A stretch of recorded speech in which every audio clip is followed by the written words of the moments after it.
জীবনে সমস্যা আসাটা কোনো বড় ব্যাপার নয়, বরং সমস্যা আমাদের জীবনেরই একটি অংশ। কিন্তু আমরা এই সমস্যা, এই কষ্টের সাথে কিভাবে মোকাবেলা করি সেটাই বড় কথা। বা এটাও বলতে পারো, সমস্যা আমাদেরই জীবনের বড় কোনো পরীক্ষা। আমাদের জীবনে এমন কিছু সিচুয়েশন যেখানে সমস্ত জোশ মোটিভেশন শেষ হয়ে যায়, আর তারপর আমরা হার মেনে নিই। তাই আজ এই ভিডিওতে একটি বাস্তব গল্প বলবো, যেটা শোনার পর তোমার সমস্যা তোমার কাছে অনেক ছোট্ট মনে হবে।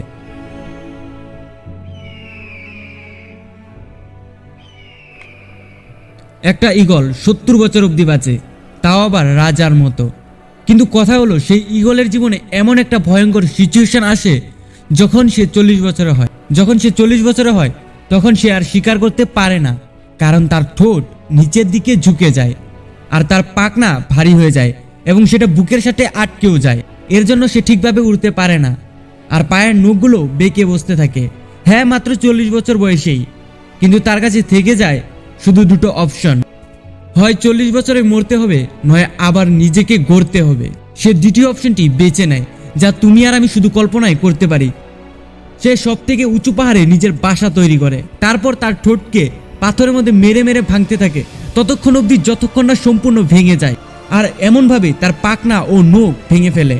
আর তারপর শুরু হয় তার জীবনে অপেক্ষা, ততক্ষণ অবধি অপেক্ষা যতক্ষণ না নতুন ঠোঁট আর নতুন পাখনা গজায়। আর এই প্রসেস প্রায় 5 মাসেরও অধিক সময় চলে। আর তারপর সে আবারও নতুন করে নিজের জীবনটাকে ফিরে পায়।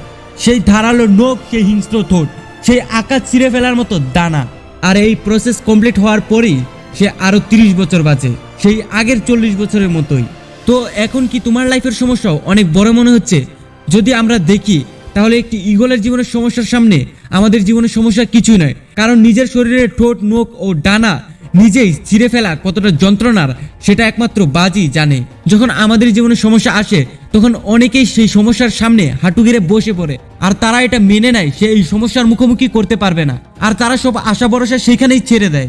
কিন্তু এমন সময় যে ব্যক্তি নিজেকে সামলে নিতে পারে, লাইফে তারাই এগিয়ে যেতে পারে আর এই ভিড় থেকে আলাদা কিছু করতে পারে। যখন তোমার জীবনে সমস্যা আসে, তখন গিভ আপ করার পরিবর্তে সেই সমস্যার মুখোমুখি দাঁড়াও, যেমনটা একটা বাজ করে থাকে। বাজের কাছেও একটি সহজ রাস্তা থাকা সত্ত্বেও সে মুশকিল রাস্তায় বেছে নিয়েছিল, কারণ বাজ পাখিও জানে যে এখানে টিকে থাকতে হলে সংঘর্ষ করতেই হবে, আর তার জন্যই তাকে পাখিদের রাজা বলা হয়। মানুষ হোক বা প্রাণী, সংঘর্ষই তার সব থেকে বড় তলোয়ার, আর সমস্যাই সেই পাথর যে এই তলোয়ারকে ধার দেয়। যদি তুমি ইতিহাসের পাতায় দেখো, তবে দেখবে এই দুনিয়াতে যত সফল লোক আছে, তাদের জীবনেও কখনো না কখনো সমস্যা এসেছে, কিন্তু তারা সেই সমস্যার সামনে হার মানেনি। তারা সেই সমস্যার মুখোমুখি করেছিল, সমস্যার সাথে লড়াই করেছিল, সেই সমস্যার সাথে সংঘর্ষ করতে করতে এগিয়ে এসেছিল, আর যার জন্য তারা আজ এত সফল। আর লাস্টে এতটুকুই বলবো, যদি সূর্যের মতো হতে চাও, তবে সেই সূর্যের তাপকে সহ্য করতে শিখো। যদি সোনার মতো উজ্জ্বল হতে চাও, তবে সোনার মতো জ্বলতে শিখো। হ্যাঁ, আমি মানি সময় আর পরিস্থিতি একটু কঠিন, কিন্তু এই সমস্যা ছাড়া জীবনে মজাই বা কোথায়।